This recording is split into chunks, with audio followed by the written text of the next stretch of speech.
Hello and welcome back to Man vs Film. We're into November already and it's time for me to lay out 10 pretty good movies for you to check out this month.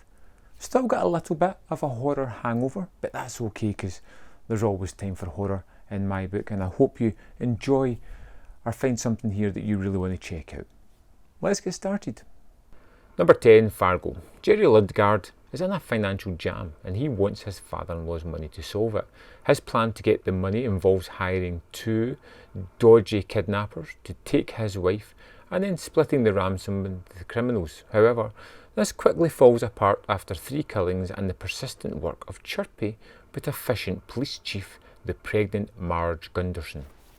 Fargo is one of those movies that I'm always talking about because every time I go back to it I forget how riotously funny it is, how deeply dark it is, and how wonderful a lot of the performances really are in this one. The Coen's Oscar-winning movie is a complete and utter standout, creating nuanced characters, funny situations, horrific moments that still offer a chuckle and a great rewatchability. Number 9, Poseidon. On New Year's Eve, the luxury ocean liner Poseidon capsizes after being swamped by a rogue wave. A group of survivors are left to fight for their lives as they attempt to escape the sinking ship. With time running out, they must work together to get to safety.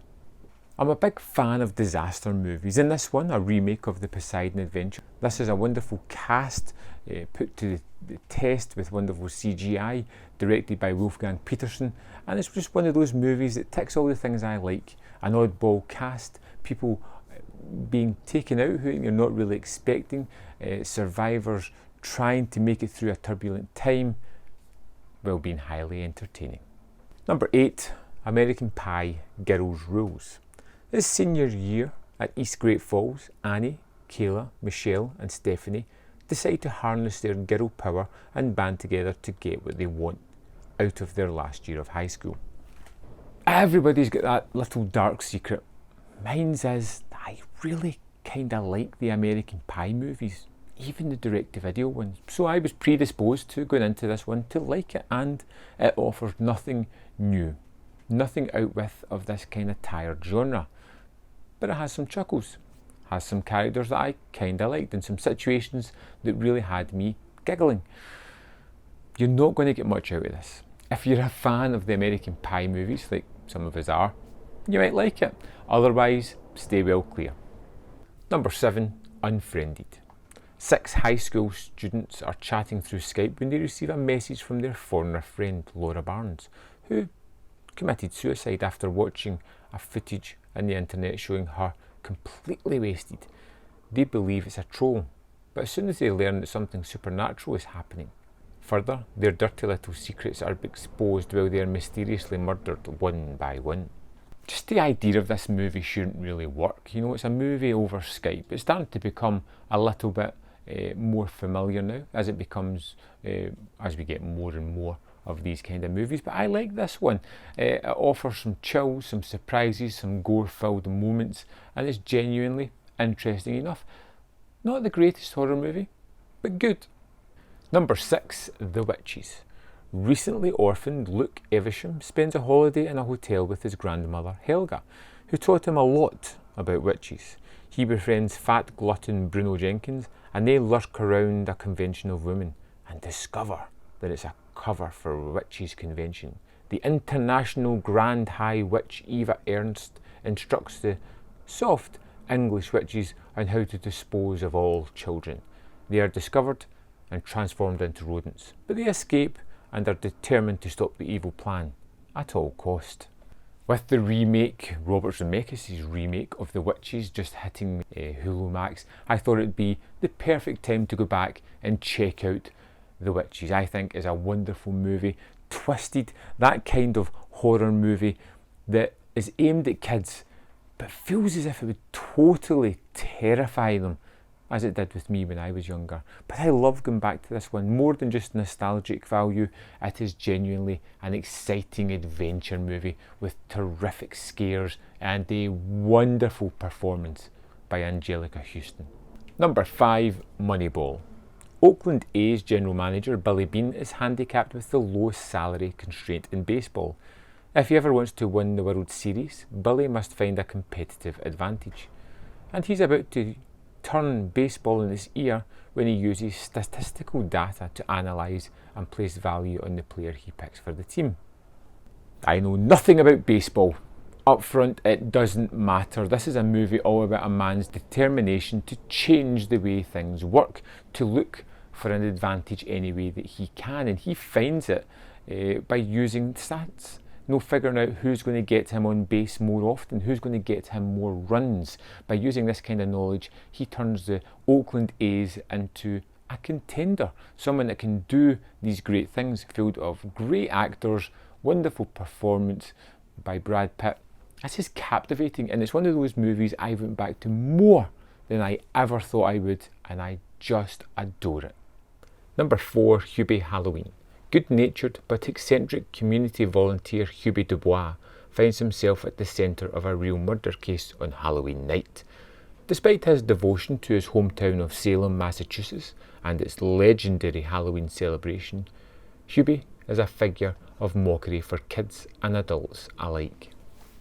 Another Adam Sandler Netflix movie. This one is actually pretty funny. I don't know if it's my affinity to horror movies, the fact that I like this kind of performance from Sandler, or the fact that it's bringing back all his kind of family of cast. Everybody's here. It's tremendously fun. I think the Flask is ridiculous, yet somehow highly entertaining, and it's a movie I've watched a couple of times during Halloween already.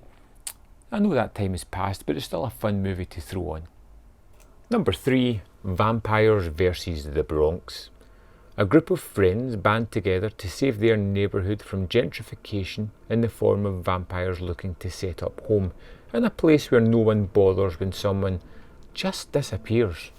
A fun, simple movie. Doesn't really do anything outstanding, but just skates by having these wonderful trio of main characters who you actually get invested in. And even though there is no real weight behind the terror of what's going to happen to them, it creates a kind of fun movie that has some interesting set pieces and is something that had a smile on my face while watching. Number 2, Tremors, Shrieker Island. Burt Gummer must save the day when a wealthy playboy unleashes a gigantic carnivorous worm and other monsters on a tropical island as a way to let rich playboys get a once-in-a-lifetime hunting trip. Unfortunately for the hunters, the graboids have other plans. So, this is part 7 in the Tremors franchise, and it is the second best movie out of the series. I really like this one. The direction is a notch up, being a little bit more darker and a little bit more constrained most of the time. It has some great special effects. We get a wonderful tale of Burt Gummer, which may be his way of exiting the series by finishing off with a wonderful triumphant movie. We get some great co-stars in this one as well, which really add to the movie, and it's just a fun trip. Number 1, Rebecca. After a whirlwind romance in Monte Carlo with handsome widower Maxim de Winter, a newly married young woman arrives at Manderley, her husband's imposing family estate on a windswept English coast. Naive and inexperienced, she begins to settle into the trappings of her new life, but finds herself battling the shadow of Maxim's first wife, the elegant and urbane Rebecca, whose haunting legacy is kept alive by Manderley's sinister housekeeper, Mrs. Danvers. Ben Wheatley getting a proper budget for once, tackling a movie that Hitchcock really knocked out the park, and yet Wheatley creates something that is really mesmeric. I loved it, from the production standards to the way that he uses his camera to the stars that he cast in this. Lily James is wonderful as the wide-eyed innocent, not really fitting into this new world. And seeing that character twist and change throughout the movie is a real star-making turn as you see how wonderful Lily James' performance really is. I think this is a movie that adds that kind of gothic horror into just a typical setting almost. You get this relationship that has little cracks that start to expand with pressure is put on it from other people within the house. You get a wonderful turn from Mrs. Danvers as that kind of bad person who kind of lurks around, has a little bit more power and is a little bit more sly and sleek in the way she carries about her behaviour. I think Rebecca was exceptionally compelling, really well done, some great performances, particularly Armie Hammer, who has a lot to do in this movie when you know the kind of twists and turns that are going to happen. Really great. It's a reason it's my number one. So there we had it. 10 movies for you to check out this month. I hope you found something there that you really like, something that inspires you to go and check it out. And if you feel up to, hit this with a like, thumbs up, or maybe even consider supporting me on my Patreon. And the link is in the description below. Thanks for watching, and I'll see you next month.